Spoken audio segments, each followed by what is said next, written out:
Do you love your wife? Yes. Prove it. Like, what's the metric? Give me the number that helps me know, right? Because when you met her, you didn't love her. Now you love her, right? Tell me the day the love happened. It's an impossible question. But it's not that it doesn't exist, it's that it's much easier to prove over time, right? Leadership is the same thing. It's about transition. So if you were to go to the gym, it's like exercise, right? If you go to the gym and you work out and you come back and you look in the mirror, you will see nothing. And if you go to the gym the next day and you come back and you look in the mirror, you will see nothing, right? So clearly there's no results, can't be measured, it must not be effective. So we quit, right? Or if you fundamentally believe that this is the right course of action and you stick with it, like in a relationship, I bought her flowers and I wished her happy birthday, and she doesn't love me. Clearly I'll give up. That's not what happens. If you believe there's something there, you commit yourself to an act of service. You commit yourself to the regime, the exercise. You can screw it up. You can eat chocolate cake one day, you can skip a day or two. You know, it allows for that. But if you stick with it consistently, I'm not exactly sure what day, but I know you'll start getting into shape. I know it. And the same with the relationship. It's not about the events. It's not about intensity. It's about consistency, right? You go to the dentist twice a year, your teeth will fall out. You have to brush your teeth every day for 2 minutes. What does brushing your teeth twice a day for 2 minutes do? Nothing. Unless you do it every day, twice a day for 2 minutes, right? It's the consistency. Going to the gym for 9 hours does not get you into shape. Working out every day for 20 minutes gets you into shape. So the problem is we treat leadership with intensity. We have a 2-day offsite, we invite a bunch of speakers, we give everybody a certificate, you're a leader, right? Those things are like going to the dentist. They're very important. They're good for reminding us or getting us back on track, learning new lessons. But it's the daily practice of all the monotonous, little, boring things like brushing your teeth that matter the most. She didn't fall in love with you because you remembered her birthday and bought her flowers on Valentine's Day. She fell in love with you because when you woke up in the morning, you said good morning to her before you checked your phone. She fell in love with you because when you went to the fridge to get yourself a drink, you got her one without even asking. She fell in love with you because when you had an amazing day at work and she came home and she had a terrible day at work, you didn't say, yeah, but let me tell you about my day. Right. You sat and listened to her awful day and you didn't say a thing about your amazing day. This is why she fell in love with you. I can't tell you exactly what day, and it was no particular thing you did. It was the accumulation of all of those little things that she woke up one day and as if she pressed a button, she goes, I love him, right? Leadership is exactly the same. There's no event. There's no thing I can tell you you have to do that your people will trust you. It just doesn't work that way. It's an accumulation of lots and lots of little things that anyone by themselves is innocuous and useless. Literally, pointless by themselves. People will look at little things that are good leadership practices and say, that won't work. And you're absolutely right. But if you do it consistently, and you do it in combination with lots of other little things, like saying good morning to someone, that looking them in the eye. My friend George, who's a 3-star general in the Marine Corps, he says his test for leadership, and I love this, he goes, his test for a good leader is if you ask somebody how their day is going, you actually care about the answer. The number of times we're walking to a meeting, we're rushing, we go, how are you? Not good, I gotta get to you later, I'm late for a meeting. Right. If you ask the question, you were standing there and you were listening to the answer. It's those little innocuous things that you do over and over and over and over that people will say, I love my job. Not I like my job. I like my job means, yeah, the challenge is great, they pay me well, I like the people. I love my job means, I don't want to work anywhere else. I don't care how much somebody else is willing to pay me. I'm devoted to the people here, and I care desperately about the people here as if they were my family. In business, we have colleagues and coworkers. In the military, they have brothers and sisters. That's how they think of each other. If you really have a strong corporate culture, the people will think of each other like brothers and sisters. It's like a family, right? No, brothers and sisters. Deep love. Fight, but the love doesn't go away. Bicker, the love doesn't go away.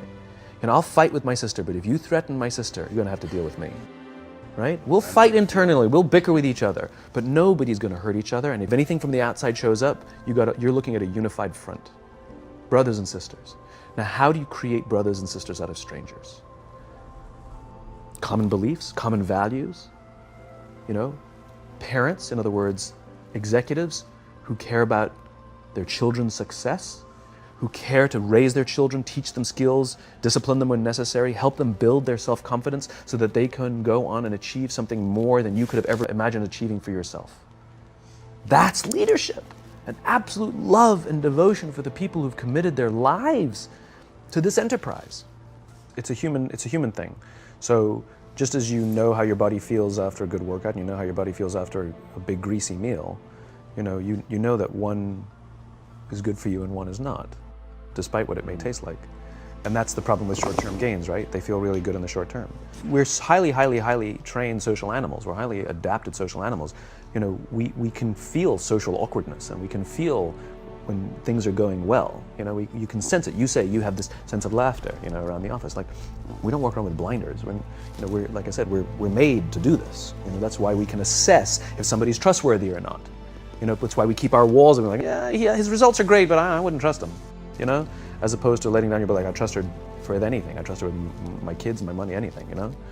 So we're highly attuned animals, and so we're good at sensing it. But I will say there is a caveat to your metric of laughter, which is a decent one, is that scale breaks things in human beings. As I said before, we're not made for populations bigger than about 150-ish. It's called Dunbar's number. Robin Dunbar, a professor from Cambridge University, theorized that we cannot maintain more than about 150 close relationships. And the way he defined a close relationship is, if you're at a bar with a bunch of friends and somebody comes in, would you ask that person to join you or not? And it's about 150 that we would ask them to come join us. And if you think about the reason, that actually makes perfect sense, which is there's two limiting factors. One is time. If you only gave 2 minutes to every person you know, you'd make no close friends. And the other one is memory. You just can't remember everybody. And so this is where leadership becomes very, very interesting, because if you have a company that has a lot of people, 5, 6, 7, 800 people, 1,000, 2,000, 5,000 people, clearly you can't know everyone. And clearly as a CEO, like, I care about every single one of my people. You don't even know. Some of the people you work for who work for you are bastards. You don't care about them, right? So it's a nonsense statement. But what you can say is, I desperately care about the people whose names I know and whose faces I recognize. And I care desperately about my leadership, and I instill in them every day that I will give them the tools and I will take care of them with one purpose and one purpose only, that they will take care of the people in their charge. And I want those people to take care of the people and instill in them that they take care of the people in their charge. And then by the time you get down to the masses, where the actual 1,000 exist, because of the seniors it's like 20, where the real 1,000 exist, they feel about 150 of them can look to one of their direct leaders, to one of their direct managers, and say, that person cares about me. That's our boss, that's my leader. Not the leader, it's the CEO. That's my manager, my boss, my leader. The one thing I am comfortable saying that all effective leaders must have is courage. Because it is hard. It is hard to stand up against outside pressure. It is hard to stand up to an external constituency who's pushing you to do something for their short-term gain, to do the right thing for your people. It is hard. It is thankless. It is lonely. Sometimes you get fired. Sometimes you get in trouble. Sometimes you'll lose your job and the next guy will get all the credit. It's all true. And the courage to do the right thing in the face of overwhelming pressure, only the best leaders have that courage. Only the best leaders. And here's the folly. Courage is not some deep internal fortitude. You don't dig down deep and find the courage, right? It just doesn't exist. Courage is external. Our courage comes from the support we feel from others. In other words, when you feel that someone has your back, when you know that the day that you admit you can't do it, someone will be there and say, I got you. You can do this. That's what gives you the courage to do the difficult thing. It's not going off to an ashram by yourself somewhere for 4 weeks and coming back and finding the courage. It's not what happens. It's the relationships that we foster. It's the people around us who love us and care about us and believe in us. And when we have those relationships, we will find the courage to do the right thing. And when you act with courage, that in turn will inspire those in your organization to also act with courage. In other words, it's still an external thing. That's what inspiration is, right? I'm inspired to follow your example. But those relationships that we foster over the course of a lifetime will not only make us into the leaders we need to be and hope we can be, but they'll often save your life. They'll save you from depression, they'll save you from giving up, they'll save you from any matter of negative feelings about your own capabilities, your own future. When someone just says, I love you.